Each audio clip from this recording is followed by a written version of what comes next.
அம்மா, உங்ககிட்ட இருந்து இப்படி ஒரு வார்த்தையை நான் எதிர்பார்க்கவே இல்லம்மா. ரொம்ப தேங்க்ஸ்மா. நான் இப்பவே போய் ஆதியும் பாரதியும் பார்க்கறேன். ஒரு நிமிஷம் இரு கேஷவ்.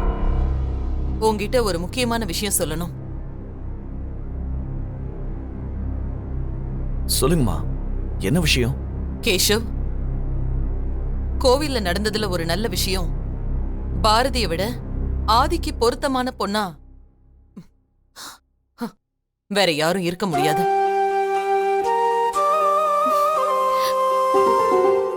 பாரதி தான் ஆதிக்கு பொருத்தமானவ.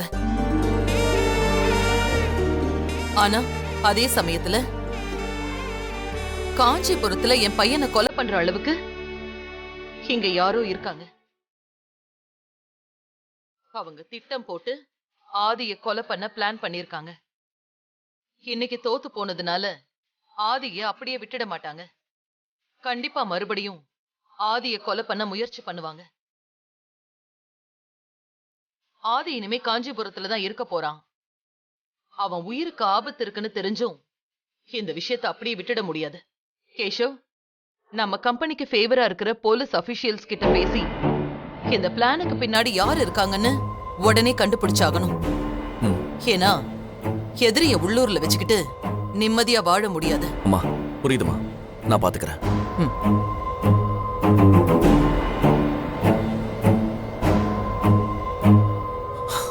அம்மா, எனக்கு ரொம்ப சந்தோஷமா இருக்குமா. பாரதி நீங்க எவ்வளவு சீக்கிரம் புரிஞ்சுக்குவீங்கன்னு நான் எதிர்பார்க்கவே இல்லை. நீங்க சொன்ன மாதிரி ஆதி அட்டாக் பண்ணது யாருன்னு உடனே கண்டுபிடிச்சு சொல்றேன். நீங்க எதுக்கும் பயப்படாதீங்கம்மா. ஆதிக்கு எதுவும் ஆகாத, நாங்க பாத்துக்கிறோம். சரிம்மா, நான் போய் ஆதியை பார்த்துட்டு வந்துடுறேன். இல்லாதா இரு, நான் போய் சாவி எடுத்துட்டு வரேன். லதா, நீ வேணா கொஞ்ச நேரம் இங்க இருந்துட்டு போமா. நான் போய் ரெஸ்ட் எடுக்கிறேன். சரிங்க மேடம்.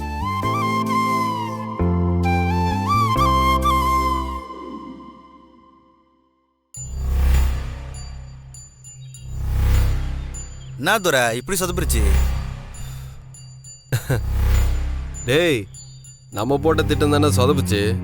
ஆனா திட்டமே போடாம சூப்பரா ஒரு விஷயம் நடந்துருச்சு. என்னடா சொல்ற? டேய், நம்ம பிளான் ஊத்திக்குச்சு நினைச்ச நேரம் எங்க அப்பனுக்கு வந்தது பாரு ஒரு ஹார்ட் அட்டாக்கு. மனுஷன் வாழ்க்கையில என்னைக்குமே எனக்கு நல்லதே நினைக்க மாட்டான். ஆனா இப்ப என்னன்னா, பொசுக்குன்னு பாரதி கிட்ட போய் துரைய கல்யாணம் பண்ணிப்பேன்னு சொன்னாதான் ஆபரேஷனே பண்ணி சத்தியமே வாங்கிட்டான். அது எப்படி? அந்த ஆதி பையன் முன்னாடியே எப்படி? அப்படி போடு. அப்புறம் என்ன, இனி ஒரே ஜாலி தான். ஆசைப்பட்ட மாதிரியே அண்ணன் பொண்டாட்டி, யாருக்கு மச்சா அதெல்லாம் கிடைக்கும்? டேய், கண்ணு வைக்காதரா. அப்புறம் நம்ம பசங்க எல்லார்கிட்டயும் இந்த விஷயத்த சொல்லிடு. என்ன, இன்னைக்கு நைட்டு ஒரு செம பார்ட்டி இருக்கு. என்ன, ஒரு கலக்கிடலாம். அதுக்கு என்ன மாப்பிள, இப்பயே ஃபோன் அடிச்சு நம்ம பசங்க எல்லாருக்கும் நானே சொல்லிடுறேன். மாமா அவசரமா ஃபோன் பண்ணி இந்த இடத்துக்கு வர சொல்லிச்சு. இவ்வளவு நேரம் ஆச்சு, இன்னும் ஆளை காணோம்.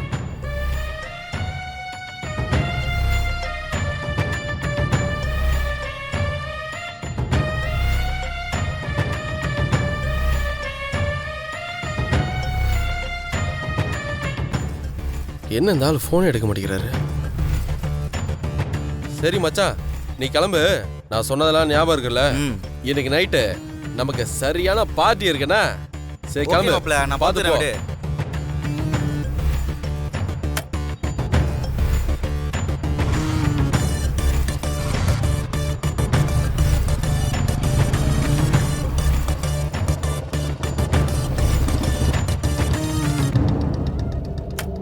வா மாமா. என்னடா பண்ணி வச்சிருக்க?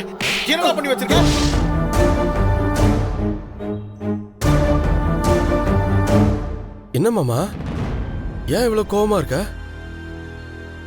எனக்கு இல்லாம நீங்க கையெல்லாம் வாங்குற.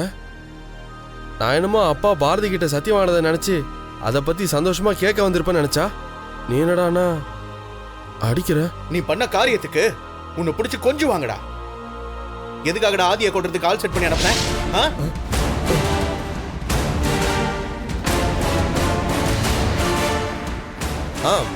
மாமா, நீனும் புது கதையா சொல்ற. நான் எதுக்கு அவனை கொல்ல போறேன்? பொய் மேல பொய் பேசுற, அடிச்சு கொல்ல போறேன் பாரு. டேய், ஏன்டா அப்படி பண்ணி தொலைச்ச? ஏற்கனவே உங்க அப்பனுக்கு உன்னை பிடிக்காது. உன்னை நம்பாம தான் பாரதி வீட்ல இருந்தும் அவளை ஒரு கட்டி வைக்காம இருக்காரு. இது தெரிஞ்சா கல்யாணத்தை நிறுத்திட மாட்டாரா? அவ எங்கடா போயிட போறா? ஆக்க பொறுத்தவனுக்கு ஆற பொறுக்காதாடா. தேவையில்லாத காரியத்தெல்லாம் பண்ணி வச்சுக்கிட்டேன் உன்ன. பின்ன என்ன மாமா, பாரதி அந்த வீட்ல என்ன கண்டுக்கவே மாட்டேங்குது. அந்த தமிழ் என்ன அப்பான்னு கூட மாட்டேன்னு அசிங்கப்படுத்துது. எல்லாத்துக்கும் காரணம் அவன் தானே. அதனாலதான் அவனை போட்டா எல்லா பிரச்சனையும் முடிஞ்சிடும் நினைச்சு நான் ஆளை செட் பண்ணேன். என்ன வேற என்ன மாமா பண்ண சொல்ற? அறிவு இருக்காடா உனக்கு? அந்த ஆதி என்ன சாதாரண ஆள் நினைச்சியா? அவன் ஒரு கம்பெனியோட எம்டிடா. அவன் மேல கை வச்சா பார்த்துட்டு சும்மா இருப்பாங்களா? இப்ப பாரு, ஏன் ஸ்டேஷனுக்கே கம்ப்ளைண்ட் வந்திருக்குடா. நீ அனுப்புன ஆள்ல யாராவது ஒருத்த மாட்டினா கூட போதும், உன்னை நானே அரெஸ்ட் பண்ற மாதிரி ஆயிடும்டா. உன் அப்பனை எப்படிடா சமாளிக்கிறது? அந்த ஆள் ஏற்கனவே நியாய தர்மம்னு பேசிக்கிட்டு இருப்பாரு. இந்த விஷயம் மட்டும் தெரிஞ்சது கல்யாணத்தை நிறுத்திட்டு போயிட்டே இருப்பாருடா. பாரதியும் வீட்டை விட்டு போயிடுவா. முட்டாளா இருக்கலாம், ஆனா அதுக்கு இப்படி அடி முட்டாளா இருக்க கூடாது. டேய், இந்த மாதிரி காரியம் எல்லாம் பண்ணாத. கொஞ்ச நாளைக்கு பொத்திக்கிட்டு இரு. உங்க 2 பேருக்கும் கல்யாணம் பண்ணி வச்சு நானே வெளிநாட்டுக்கு அனுப்பி வைக்கிறேன். புரியுதா? மாமா, நான் பண்ணதெல்லாம் தப்பு தான். எப்படியாவது இந்த கேஸ்ல நான் மாட்டாம நீதான் மாமா ஹெல்ப் பண்ணணும்.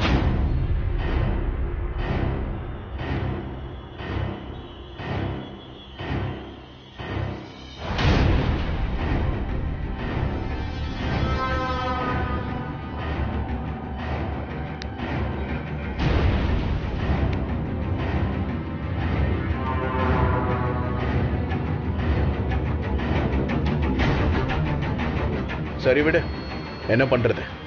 ஒரே குடும்பமா போயிட்டோம். நான் பாத்துக்கிறேன். சொன்னதெல்லாம் ஞாபகம் இருக்குல்ல? சரி மாமா. பாத்துரு.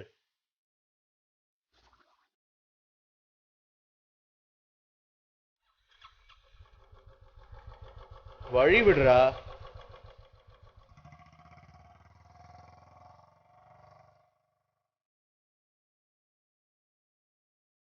இப்படி மாட்டிக்கிட்டேமே, இப்ப என்ன பண்றது? சரி, அதான் மாமா பாத்துக்கிறேன்னு சொல்லியிருக்காருல்ல.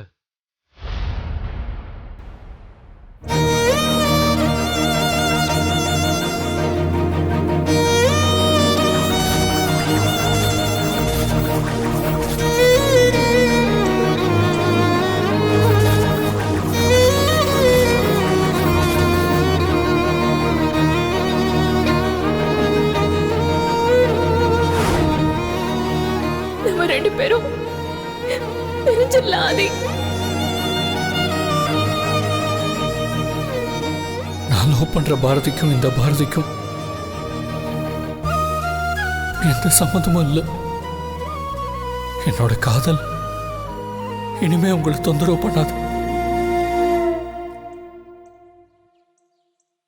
டேய் மச்சான், டேய் ஆமா, எதுக்குடா நீ இங்க வர சொன்ன? நான் உன்னையும் பாரதியும் பார்க்க ஹாஸ்பிட்டல் போகலான்னு கிளம்பிட்டு இருந்தேன்டா. அப்பதான் உங்ககிட்ட இருந்து ஃபோன் வந்துச்சு. ஆமா, பாரதி எங்க மச்சான்? வீட்டுக்கு போயிட்டாங்களா? டேய், பாரதி இப்போ ஓகே தானே? டேய் மச்சான், அம்மா நடந்த விஷயத்த சொன்னாங்கடா. கடைசியில நீ ஆசைப்பட்ட மாதிரியே உன் காதல் சக்சஸ் ஆயிடுச்சுல்ல? டேய் மச்சான், நீ பாரதியை கல்யாணம் பண்ணிக்க போறடா. டேய், எனக்கு இப்ப எவ்வளவு சந்தோஷமா இருக்கு தெரியுமா? கங்க்ராட்ஸ்டா மச்சான். நீ வர சென்னை கிளம்புனதும் எனக்கு என்ன பண்றதுன்னே தெரியலடா. எனக்கு வேற ரொம்ப கில்ட்டியா இருந்துச்சு. அதான் அப்படியே படுத்து தூங்கிட்டேன். சரி, முதல்ல பாரதி எப்படி இருக்காங்க நீ அதை சொல்லு. She is fine. பாரதி இன்னும் ஹாஸ்பிட்டல்ல தான் இருக்காங்க. டேய், அப்புறம் எதுக்குடா என்ன இங்கே வர சொன்ன? டேய் மச்சான், வாடா ஹாஸ்பிட்டலுக்கு போலாம். எனக்கு போய் உடனே பாரதியை பார்க்கணும்டா. டேய், அம்மா நடந்ததெல்லாம் சொன்னதும் நான் ரொம்ப ஷாக் ஆயிட்டேன்டா. சத்தியமா நான் இப்படிலாம் நடக்கும்னு நினைச்சு கூட பார்க்கல. அம்மா திரும்பி வீட்டுக்கு வந்ததும் எனக்கு ஒரு நிமிஷம் கையும் ஓடல காலும் ஓடலடா. அதுக்கப்புறமா தான் நீ சென்னை போகலன்னு சொன்னதும் எனக்கு செம்ம ஹாப்பி மச்சான். அதுவும் பாரதியோட உன் காதல் சக்சஸ் ஆனதும் எனக்கு இன்னும் ரொம்ப சந்தோஷம்டா. டேய் மச்சான், இதுக்கு தானடா இவ்வளவு நாள் வெயிட் பண்ண.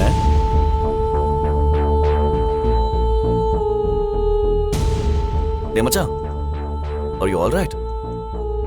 டேய் என்னடா இவ்வளவு பெரிய விஷயம் நடந்திருக்கு, நீ சந்தோஷமா இருப்பேன்னு பார்த்தா ஏதோ மூஞ்சியை தூக்கி வச்சுக்கிட்டு இருக்க.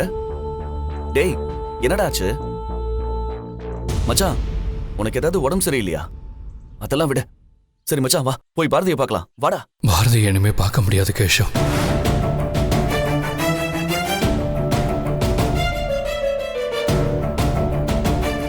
ஏய் உன்னை அடிக்க போறேன் பாரு. ஏய் மச்சான், முதல்ல பாரதிக்கு என்னாச்சு? அம்மா அவங்க நல்லா இருக்காங்கன்னு தானே சொன்னாங்க. சரி நீ முதல்ல எதுக்குடா இங்க நின்னுகிட்டு இருக்க? டேய் வாடா போலாம். உங்க லதாலாம் செம்ம ஹாப்பி தெரியுமா? நீ பார், நீ என்ன பண்ணுவே எது பண்ணுவே எனக்கு தெரியாது. எங்க எல்லாருக்குமே பெருசா ட்ரீட் வேணும்டா. டே கேஷவ், பாரதியோட மாமனார் ஹார்ட் அட்டாக்னு ஹாஸ்பிட்டல் அட்மிட் ஆயிருக்காரு. அவருக்கு ஆபரேஷன். அப்படியா? அதனால தான் நீ இப்படி இருக்கியோ? மச்சான் பரவாயில்ல, இப்பவே அந்த குடும்பத்தை உன் குடும்பமா நினைச்சு ஃபீல் பண்ண ஆரம்பிச்சிட்ட. அது மட்டும் இல்லை கேஷவ், பாரதிக்கும் துரைக்கும் சீக்கிரமா கல்யாணம் நடக்க போகுது.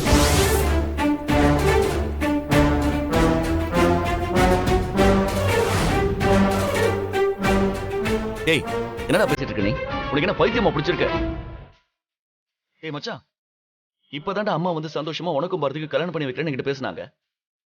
டேய் சொல்ல போனா உன்னை அட்டாக் பண்ண விஷயத்தை பத்தி அம்மா சொன்னது என் மைண்ட்லயே இல்லடா. ஏன்னா அப்படி ஒரு விஷயம் நடந்ததால தான் அம்மாவுக்கு உன் காதல் புரிஞ்சிருக்குடா. இப்ப நீ வந்து புதுசா ஏதோ கதை சொல்ற. டேய் இங்க பாரு, அடி வாங்குவேன். விளையாடுறதுக்கு ஒரு அளவே இல்ல. கேஷவ் நான் விளையாடலடா. நாங்கள் ஹாஸ்பிட்டலை விட்டு வெளியே வர்றப்பதான் பாரதியோட மாமனாருக்கு ஹார்ட் அட்டாக்னு அட்மிட் பண்ணாங்க. பாரதிய துரையை கல்யாணம் பண்ணிக்க சொல்லி சத்தியம் பண்ண சொல்லி கேட்டாங்க.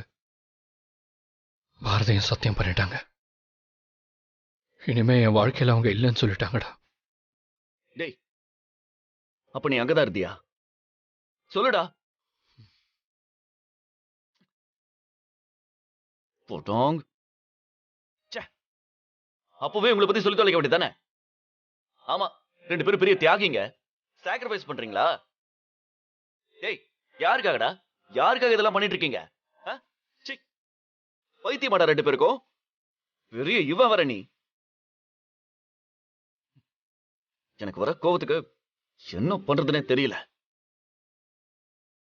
ஏய் மச்சான், வாழ போற இந்த கொஞ்சம் வாழ்க்கையை யாருக்கோ தூக்கி கொடுத்துட்டு எப்படா நீங்க 2 பேரும் உங்களுக்காக வாழ போறீங்க?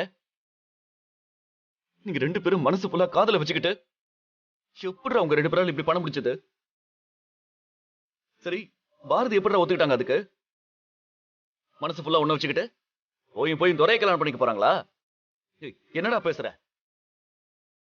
ஏய் இத பார், நீ சொல்றதெல்லாம் கேட்டுட்டு என்னால சும்மா இருக்க முடியாது. நான் முதல்ல போய் பாரதி கிட்ட பேசதான் போறேன். பாரதி கிட்ட என்ன, அந்த ஆள்கிட்டயே போய் பேசுறேன். கொஞ்ச நாள் சாகத்தானே போறான். இப்ப அந்த ஆளுக்காகலாம் உங்க காதல விட்டு கொடுக்காதீங்க. அவன் உயிரோட தானே, இல்லாட்டி என்ன? கேஷவ் அது முடிஞ்சு போச்சுடா. எல்லாமே முடிஞ்சு போச்சு. எனக்கு இப்ப வரைக்கும் ஒண்ணுமே புரியல. கத்தியாச்சு, கதறியாச்சு. பாரதி சத்தியம் பண்றப்போ எனக்குள்ள ஒரு ஷார்ப்பான பெயின்ரா. அந்த மாதிரி வாழ்க்கையில் இது வரைக்கும் நான் அனுபவிச்சதே இல்லடா. அப்படியே என் இதயத்தை யாரோ புடுங்கி வெளியே போட்ட மாதிரி இருந்துச்சு. இப்ப கூட இதயமே இல்லாத மாதிரி இருக்குடா. டேய் பாரதி மொத்தமா போயிட்டாங்கடா. இவ்வளவு நாளும் பாரதியின் தமிழையும் என் சொந்தம்னு நினைச்சுக்கிட்டு இருந்தேன். அவங்க இப்பவும் எனக்குள்ளதான் இருக்காங்க. சொல்லப்போனா இனிமேதான் நான் பாரதி கூட வாழவே போறேன்.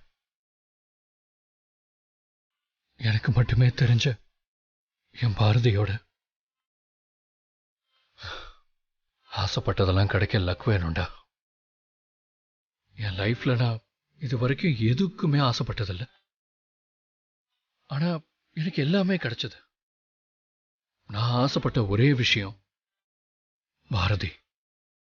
ஆனா பாரதி இப்ப எனக்கு இல்லடா. ஏய் மச்சான், நீ என்ன சொன்னாலும்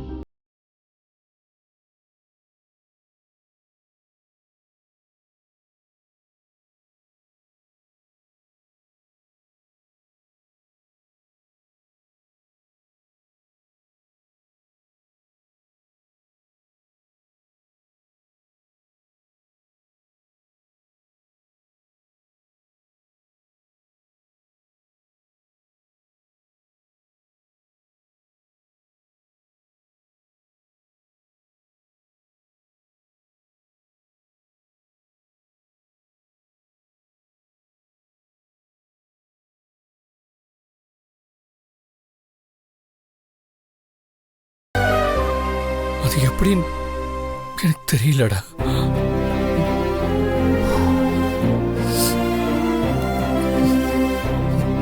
ரொம்ப வலிக்குதுடா, ரொம்ப வலிக்குது.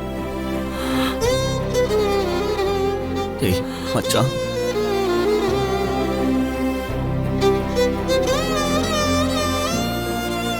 ஏய் மச்சான் ப்ளீஸ்டா, என்னால உன்னை இப்படிலாம் பார்க்க முடியல. இல்லடா, என்னால இதை அக்செப்ட் பண்ணிக்க முடியாது. இன்னைக்கு நடந்தது வேணா உண்மையா இருக்கலாம், ஆனா நடக்க போறத பத்தி நீ நானும் மட்டும் முடிவு பண்ண முடியாது. ஏ மச்சான், காலையில சென்னை கிளம்பினவன்டா நீ. ஏன் மறுபடியும் போய் பாரதியை பார்க்கணும்? பாரதி ஏன்டா உன்னை காப்பாத்தணும்? நீதான் சொல்லுவியே ஒரு விதி, அதுதான்டா.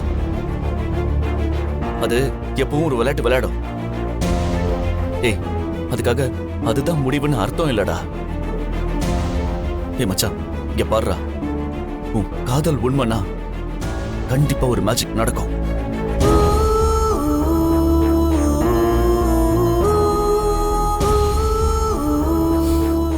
தெரியல கேஷவ், எனக்கு ஒண்ணுமே புரியலடா.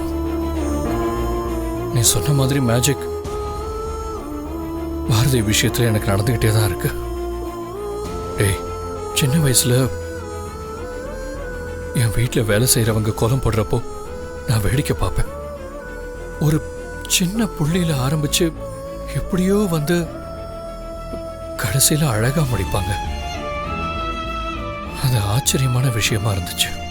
அதே மாதிரி பாரதியோட என் காதலும் ஒரு சின்ன டாட்ல இருந்து ஆரம்பிச்சது. இப்ப கோலம் முடிய போகுது. பாப்போம். நீ சொல்ற அந்த விதிக்கு சக்தி இருந்தா இங்க நடக்கிற எல்லாத்துக்கும் அந்த விதி தான் காரணம்னா அடுத்து என்னன்னு தெரியாத குவெஸ்டினோட வெயிட் பண்ண வேண்டியதா.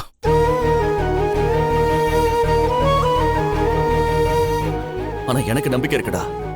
சரி, அம்மா இப்போ உனக்கும் பாரதிக்கும் கல்யாணம் பண்ண முடிவு பண்ணிட்டாங்களே, அம்மாவை எப்படி சமாளிக்க போற? தெரியல கேஷவ், சொல்லிதானே ஆகணும். சொல்றேன். கேஷவ்,